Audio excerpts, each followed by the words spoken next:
Good morning बच्चों। अब हम दूसरा सवैया शुरू करेंगे। या लकुटी अरु कामरिया पर राज तिहुपुर को तजी डारो, आठों सिद्धि नो निधि के सुख, नंद की गाय चराई बिसारो। रस खान कबो इन आँखिन सो, ब्रज के बन बाग तड़ाग निहारो। कोटिक एकल धोत के धाम, करील के कुंजन ऊपर वारो। इसके मैं पहले कठिन शब्द आपको बता दूं। या का अर्थ होता है इस, लकुटी यानी लकड़ी लाठी, जिसको श्री कृष्ण गायों को चराते समय अपने हाथ में रखते थे। अरु और, कामरिया कंबल, तिहुपुर तीनों लोक, स्वर्ग पृथ्वी और पाताल, तजी यानी त्यागना, बिसारों भुला दूं छोड़ दूं, तड़ाग तालाब, कबों कब, निहारो देख लूं, कोटिक करोड़ों, कल धोत सोने चांदी, धाम यानी महल, करील एक कटीला पौधा होता है, उसकी झाड़ी है, वारो न्योछावर कर दूं। अब इसका मैं आपको भावार्थ समझाऊंगी। रसखान की श्री कृष्ण की प्रिय वस्तुओं के प्रति अपना प्रेम दर्शाते हुए कवि रसखान कहते हैं कि मैं श्री कृष्ण की लाठी या छड़ी और कंबल मिल जाने पर तीनों लोकों का सुख साम्राज्य छोड़ने को तैयार हूँ अथवा छोड़ दूँ। यदि मुझे नंद बाबा की गाय चराने का सौभाग्य मिले तो मैं आठों सिद्धियों और 9 निधियों के सुख को भी त्याग सकता हूँ। अर्थात नंद की गाय चराने का सुख मिलने पर मैं अन्य सारे सुखों का त्याग कर सकता हूँ।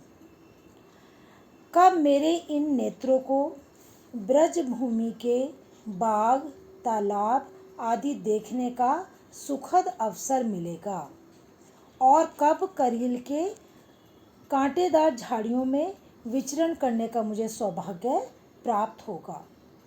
मतलब रसखान श्री कृष्ण के इतने बड़े भक्त हैं कि उन्हें श्री कृष्ण की प्रत्येक वस्तु से, उनसे जुड़ी हुई प्रत्येक वस्तु से प्रेम है और वो करील के कांटेदार झाड़ियों के ऊपर भी वह सब कुछ न्योछावर करने के लिए तैयार है।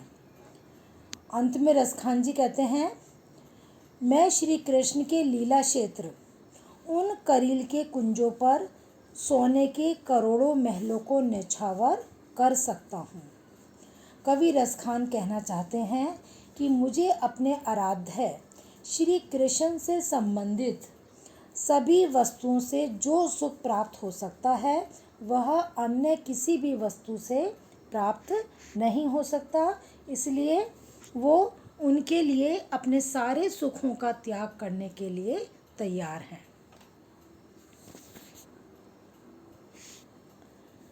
अब हम तीसरा सवैया पढ़ेंगे। मोर पखा सिर ऊपर रखियो, गुंज की माल गरे पहिरूंगी, ओड़ी पितंबर ले लकुटी बन, गोधन ग्वारिंग संग फिरोगी। भाव तो वही मेरो रस खानी, सो तेरे कहे सब स्वांग करूँगी। या मुरली मुरली धर की, अधरान धरी अधरान धरूँगी। पहले मैं इसके आपको कठिन शब्द बता दूं।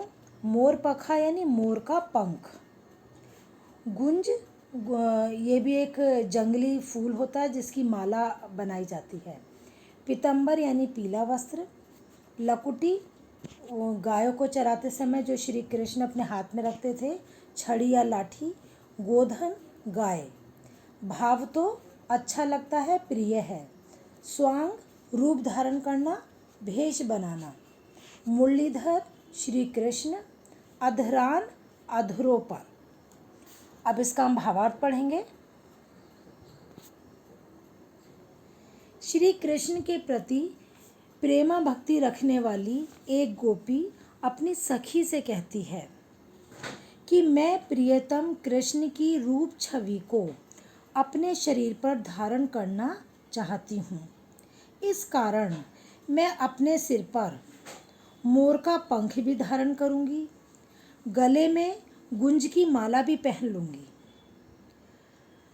मैं शरीर पर पीला वस्त्र पहनकर कृष्ण के समान ही लाठी लेकर अर्थात उन्हीं के वेश में ग्वालों के साथ वन वन गायों के साथ पीछे फिरूंगी, अर्थात ग्वालों के साथ मैं गायें भी चराऊंगी। जो जो बातें उन आनंद के भंडार कृष्ण को अच्छी लगती हैं, मैं वे सब करूंगी। तेरे कहने पर कृष्ण की तरह ही वेशभूषा, स्वांग दिखाना, व्यवहार आदि करूंगी। रसखान कवि के अनुसार उस गोपी ने कहा कि लेकिन मैं मुरलीधर कृष्ण की मुरली को अपने होठों पर कभी धारण नहीं करूंगी, क्योंकि वह मुरली उसके लिए सौतन के समान है। ये अंतिम लाइन देखिए, या मुरली मुरलीधर की अधरान धरी अधरान अधरोंगी। यहाँ पर वैसे यमक अलंकार भी है, ये तुम्हें 8th क्लास में पढ़ाए गए थे और इस बार भी व्याकरण में है, फिर से तुम्हें पढ़ाए जाएंगे कि गोपी अपनी सखी से कहती है कि मैं तुम्हारे कहे अनुसार सारे स्वांग करूँगी, लेकिन श्री कृष्ण की मुरली को अपने अधरों पर नहीं धरूंगी, क्योंकि वो अपने होठों पर धारण नहीं करूंगी, क्योंकि वह मुरली मुझे सौतन के समान प्रतीत होती है। अब हम इसका अंतिम सवैया पढ़ेंगे। कानिन दे अंगुरी रहिबो, जब ही मुरली धुनि मंद बजइये, मोहिनी तानन सो रस खानी, अटा चढ़ी गोधन गहे तो गहे, तेरी कहो सिगरे ब्रज लोगिन, काल्हि को कितना समझेओ, मायरी वा मुक्की मुस्कानी, समहरी ना जहे ना जहे ना जहे। अब इसके कठिन शब्द देखिए आप।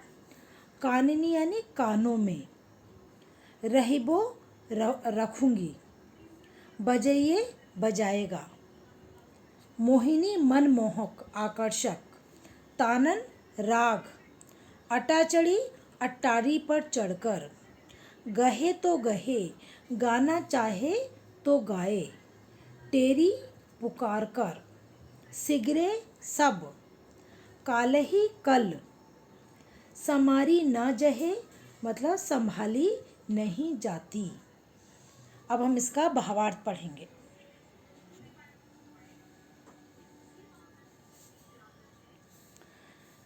श्री कृष्ण की मुरली तथा उनकी मुस्कान पर आसक्त एक गोपी अपनी सखी से कहती है कि जब श्री कृष्ण मंद मंद मधुर स्वर में मुरली बजाएंगे तो मैं अपने कानों में उंगली डाल लूँगी।